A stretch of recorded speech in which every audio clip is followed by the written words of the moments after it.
Fred Gomez Carrasco was a notorious drug cartel boss from San Antonio.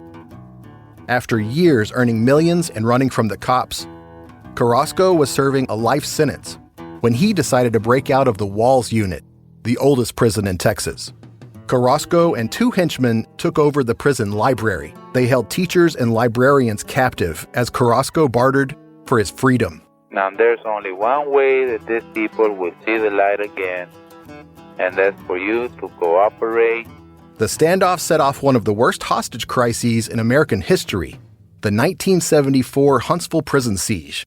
This will be our last day to live if somebody doesn't come through and help us. They're desperate men and they mean business. He's fixing to shoot me. I'm fixing to die if you don't do something right now.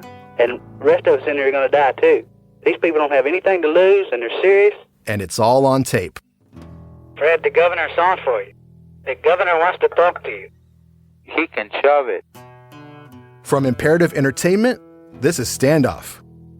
Dead or alive, I'm going out. Listen wherever you get your podcasts. This podcast is intended for mature audiences. Listener discretion is advised.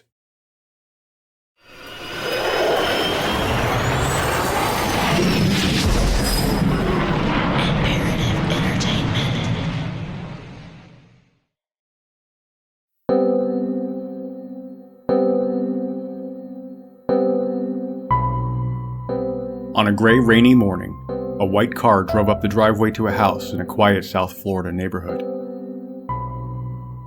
The driver parked and casually walked to the front door, carrying balloons and a bouquet of flowers. When 40-year-old Marlene Warren greeted the stranger, who wore a bright orange wig, red nose, and painted face, she smiled pleasantly. Marlene had loved clowns since she was a child. When the grinning stranger handed her the festive balloons and flowers, Marlene remarked, "Oh, how pretty." A second later, Marlene was dead, and the clown bearing gifts would calmly walk back to the car, drive away, and disappear. In a bizarre cold case, like a scene straight out of the Hollywood film It. Cold case involving a killer clown. ABC's Lindsay James. This case haunted a family and a Florida community for years. My name is Eric Crosby. Welcome to True.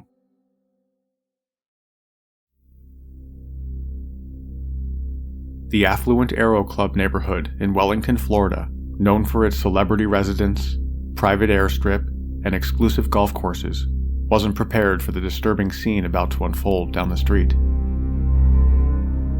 On May 26, 1990, Marlene Warren, along with her 21-year-old son, and a group of his friends were enjoying a relaxing Memorial Day weekend.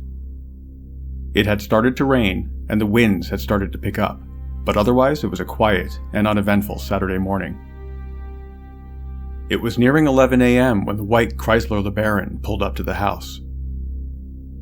In the clown's gloved hands were the two balloons, one with a picture of Snow White, the other with the words, "You're the greatest," along with a bouquet of flowers. Smiling wide through the sinister, painted-on happy face, the clown handed the gifts to Marlene, who accepted them graciously. Almost immediately, and without saying a word, the fully costumed stranger pulled out a pistol and at point-blank range fired a single shot, striking Marlene in the face. As Marlene's son raced to the doorway where his mother was now crumpled in a pool of blood, the clown calmly walked back to the driveway. Before getting in the car and driving away, the clown stopped, turned around, and looked directly at Marlene's son. He would later tell police that he clearly saw brown eyes under the horrifying painted face looking back at him. Marlene Warren died 2 days later. The clown was never seen again.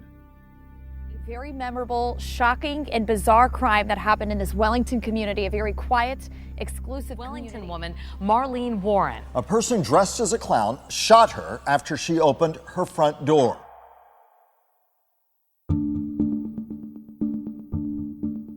In the days following the chilling murder, police located the white Chrysler LeBaron. It had been abandoned in the parking lot of a grocery store less than 5 miles from the crime scene. Police would later disclose that the vehicle had been reported stolen from a car rental service a month earlier. Inside the car, investigators found orange fibers, closely resembling the wig worn by the clown, as well as several brown hair samples. Unfortunately, limitations with DNA testing at the time provided little to help identify the killer. They also discovered a paper bag in the trunk from a Publix grocery store. Detectives would eventually track the sale of the balloons and flowers to a West Palm Beach Publix about 16 miles from Marlene Warren's house. According to store records, the purchase occurred at 9:22 a.m., the day of the shooting. As news of the gruesome attack quickly spread, authorities received a call from the owner of a local costume shop. The caller said that the store had recently sold a full clown outfit to a woman who paid cash and appeared to be in a rush. Michael Warren was Marlene's husband of 18 years. They had what appeared to be a comfortable life and shared several successful businesses and real estate properties estimated to be worth over $1 million. Their lavish ranch-style house in the Aero Club neighborhood was on a large 1-acre property.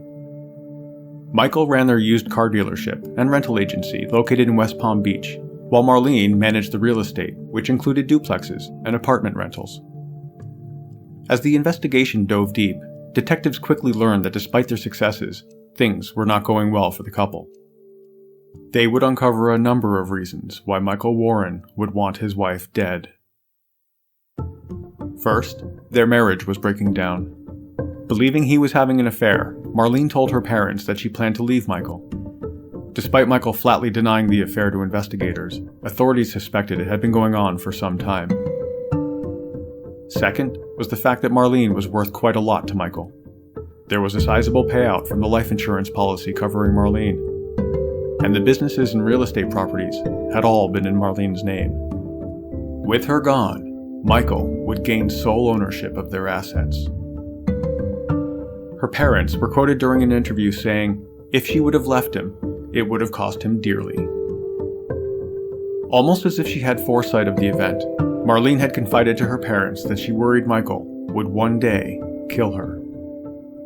She had warned her parents that, if anything happens to me, Mike did it. However, Michael had a solid alibi. He was with a group of friends on their way to the racetrack when the clown pulled up to Marlene's house. Police were forced to admit that he could not be the killer in the clown costume. Michael was removed as the primary suspect, but authorities were still confident that he was somehow involved. Investigators were forced to pursue other avenues. They began by investigating the couple's businesses. Bargain Motors, Inc., the business Michael operated, included the car dealership and rental agency. As authorities interviewed associates, they too suggested that Michael had been having an affair, apparently with one of his employees. They also spoke of unscrupulous business practices. Although not something they were looking for, investigators discovered that Michael routinely tampered with the mileage on his rental cars. This enabled him to have repairs covered by warranties otherwise expired, and the lowered mileage allowed him to sell the used cars to unsuspecting buyers at inflated rates. Unfortunately for Michael, and totally unrelated to his wife's death, 5 months after the murder, prosecutors charged him with 11 counts of grand theft, 21 counts of odometer fraud, and 10 counts of petty theft.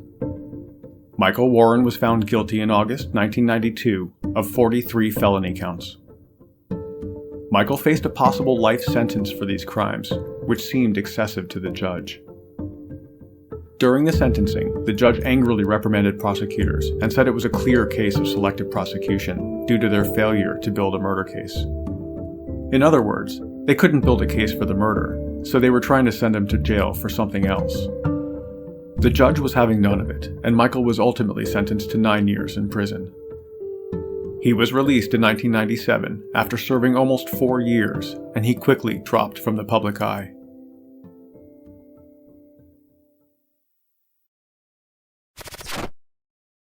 A former swimsuit model and naval officer create a body-positive ballet academy that ends up in a cold-blooded killing. A Brazilian supermom starts a cult-like family, adopting 37 children, and then she marries one of them. Then the children team up to brutally murder the husband, who's also the stepbrother? Wondery's new weekly series, Scamfluencers, tells the unbelievable true stories behind some of the world's most infamous scams. From Wondery, co-hosts Sarah Hagee and Sachi Cool unpack what drove these scammers to deceive others and how our culture allows them to thrive. You'll hear how these charismatic and captivating people executed their schemes, conning people out of their money and sometimes their lives. Each season, Scamfluencers will immerse you in the shocking tale of fraudsters, their victims, and what happens when the facade comes crashing down. Listen to Scamfluencers on Apple Podcasts, Amazon Music, Spotify, or you can listen early and ad-free by joining Wondery Plus in the Wondery app.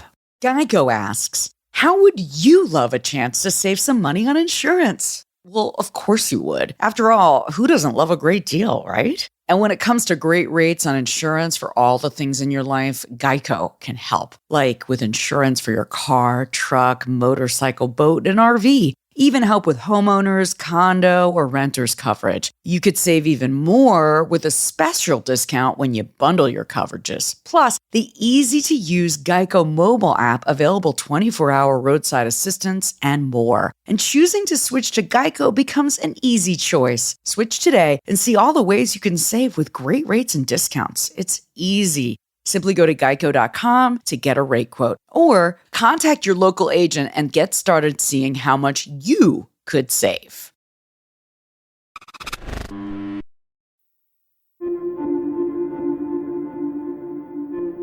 As previously mentioned, interviews with Michael's associates turned up more information about the alleged affair with one of his employees. 27-year-old Sheila Keane was hired to repossess cars on behalf of the dealership and rental agency. She was described by acquaintances as an attractive, streetwise, and tough woman who wasn't afraid to go into the roughest neighborhoods to do her job. Associates told investigators that Michael and Sheila would often take extra long lunches together. They would schedule business trips together and spend a lot of time at her apartment. They were at Sheila's place so often that neighbors assumed they were married. In October 1990, after Michael Warren had been ruled out as the killer, authorities confirmed publicly their belief that the clown was a woman. Behind the scenes, authorities turned their investigation to Sheila Keane. Detectives eventually collected a tremendous amount of circumstantial evidence against her. The Publix store, where the balloons and flowers were sold, was located directly across the street from Sheila's apartment. The cashier at the time remembered the shopper was a woman with long, brown hair. When the police interviewed the costume shop owner, she described the buyer of the clown costume and makeup as a woman with long, brown hair and brown eyes, just like Sheila. While the store owner couldn't say for certain, she told police, who showed her a picture of Sheila, that she looked similar to the shopper. Several months into the investigation, detectives also learned that when Sheila lived in the small town of Pahokee, Florida, she reportedly dressed as a clown to entertain children at a local business event. Sheila had always denied this, but people in attendance remembered her. Also, Sheila's ex-husband, Richard Keane, told detectives that Sheila had asked him where she could find their .38 caliber revolver. Richard Keane told police that he couldn't give it to her because it had gone missing sometime earlier. Later in the investigation, forensic analysis would indicate that Marlene Warren was killed using a .38 caliber handgun. And the stolen white Chrysler LeBaron driven by the clown the morning of the shooting? Authorities traced that car back to Bargain Auto Rentals, Michael Warren's business. In fact, it was Sheila Keane who reported it stolen. Despite all this circumstantial evidence, during police questioning, Sheila asserted her innocence. She maintained that there was no intimate relationship with Michael Warren. She also insisted that on the day a clown shot Marlene in the face, she was on the job repossessing cars. A week after Marlene's death, and search warrant in hand, detectives entered Sheila's apartment. They were hoping to find concrete evidence proving Sheila Keane was the killer clown, such as the orange wig and clown suit. If they were lucky, maybe police would find the murder weapon and ammo. Perhaps they would find sales receipts with details such as times, dates, and showing what she bought. What they walked away with was a stack of t-shirts, a few pairs of sneakers, a couple of jean jackets, and some trash. Analysts, however, did find brown hair and orange fiber samples similar in appearance to the hairs collected from the Chrysler LeBaron. The samples were forwarded to the FBI, where further analysis was conducted. Even at the FBI labs, DNA testing at the time of Marlene's murder paled in comparison to modern techniques in analysis. Despite the vast amount of circumstantial evidence, and with no further leads or concrete proof, authorities and prosecutors did not feel confident they had enough evidence to charge Sheila.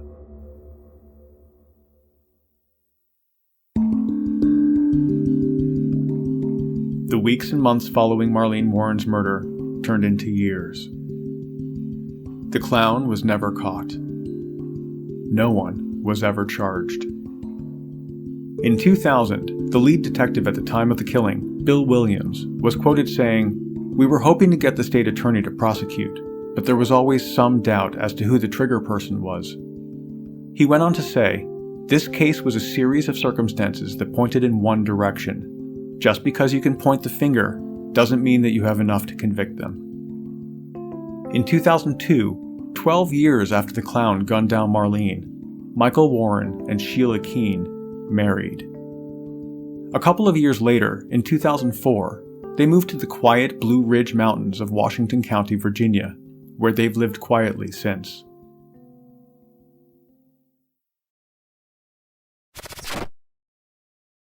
We all want love, that happily ever after feeling of finding your soulmate. What if someone not only claimed they could help you find that perfect partner, they guaranteed it? Jeff and Sheila, a young couple famous on YouTube, teach about twin flames, a deep romantic connection with your perfect ultimate partner in their videos.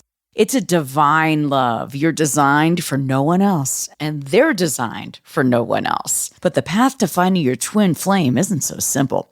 Those who start to doubt the group are instructed to cut ties with friends and family that are holding them back and to corner and claim their twin flame through stalking and intimidation. By the time some members are able to leave the group, they don't even recognize themselves, and the harassment to rejoin makes them fear for their safety. From Wondery, Twin Flames is a podcast about what happens when the quest for love turns into a dangerous obsession. Follow Twin Flames on Apple Podcasts, Amazon Music, or you can listen early and ad-free by subscribing to Wondery Plus in Apple Podcasts or the Wondery app.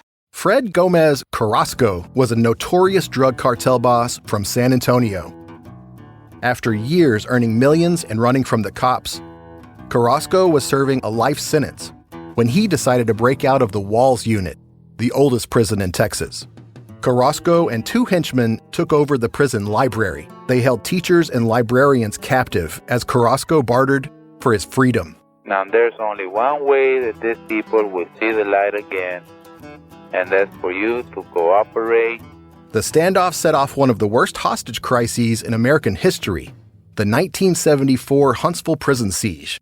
This will be our last day to live if somebody doesn't come through and help us. They're desperate men and they mean business. He's fixing to shoot me. I'm fixing to die if you don't do something right now. And the rest of us in there are going to die too. These people don't have anything to lose and they're serious. And it's all on tape. Fred, the governor's on for you. The governor wants to talk to you. He can shove it. From Imperative Entertainment, this is Standoff. Dead or alive, I'm going out. Listen wherever you get your podcasts.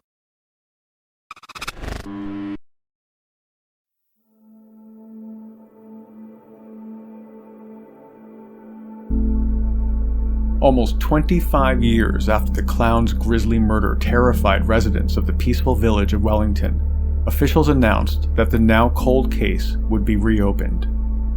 New funding and technology enabled them to look at the case a second time. A new investigation began, and they continued to focus on Sheila Keane. In 2014, Detective Paige McCann, the new lead investigator, said in an interview, "You get basically one shot. If you roll that dice and you take that chance and she's found not guilty, then she never can be charged again. So sometimes just patience is the best. Now we have nuclear DNA, we have touch DNA, we have mitochondrial DNA, and all of those things together allow us to be able to test items that weren't able to be tested back in 1990. Significant advances in DNA technology since the evidence had last been tested provided authorities with the irrefutable proof they had been looking for. On September 26, 2017, Sheila Keane, now 54, was taken into custody and charged with the first-degree murder of Marlene Warren. Tonight, Palm Beach County prosecutors and sheriff's investigators joined the sheriff of Washington County, Virginia, in announcing the arrest of Sheila Keane Warren. When reporters notified Marlene's 87-year-old mother of the arrest, she said in an interview, "Well, I had faith that they never gave up, because if they got it in their mind to do so, eventually it works out for them and me." On October 3, 2017, Sheila was extradited from Virginia to Palm Beach County, Florida. Prosecutors have stated that they are seeking the death penalty given the cold and callous nature of the crime. Sheila Keane Warren didn't look at the cameras today or show any reaction when the prosecutor announced that they would be seeking the death penalty against her. Keane Warren shuffled into the courtroom, quickly joined by her new criminal defense attorney. She was extradited from Virginia last night, where she was arrested for killing Marlene Warren in Wellington 27 years ago while dressed as a clown and delivering roses. Sheila Keane is currently being held without bond and has pleaded not guilty in a recent court appearance. Keane Warren's attorney says that his client told him that she is vehemently denying that she murdered her lover's wife way back then while dressed as a clown. While authorities have stated that Sheila Keane has remained calm and emotionless since her arrest, one of her mugshots captures her grinning wide, like a creepy clown.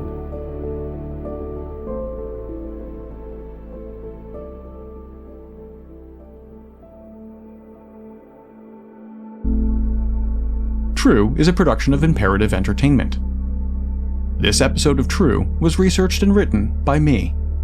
The executive producer is Jason Hoke of Imperative Entertainment. Cover art and design was created by Jenna Sullivan. True was created and is produced by me.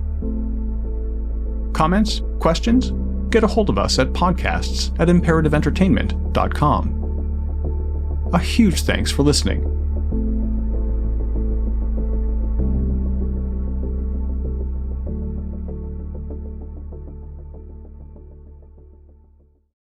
Fred Gomez Carrasco was a notorious drug cartel boss from San Antonio.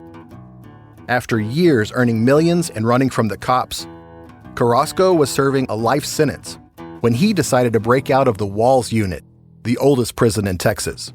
Carrasco and two henchmen took over the prison library. They held teachers and librarians captive as Carrasco bartered for his freedom. Now there's only one way that these people will see the light again, and that's for you to cooperate. The standoff set off one of the worst hostage crises in American history, the 1974 Huntsville prison siege. This will be our last day to live if somebody doesn't come through and help us. They're desperate men and they mean business. He's fixing to shoot me. I'm fixing to die if you don't do something right now. And the rest of us in here are going to die too. These people don't have anything to lose and they're serious. And it's all on tape. Fred, the governor's on for you. The governor wants to talk to you. He can shove it. From Imperative Entertainment, this is Standoff. Dead or alive, I'm going out. Listen wherever you get your podcasts.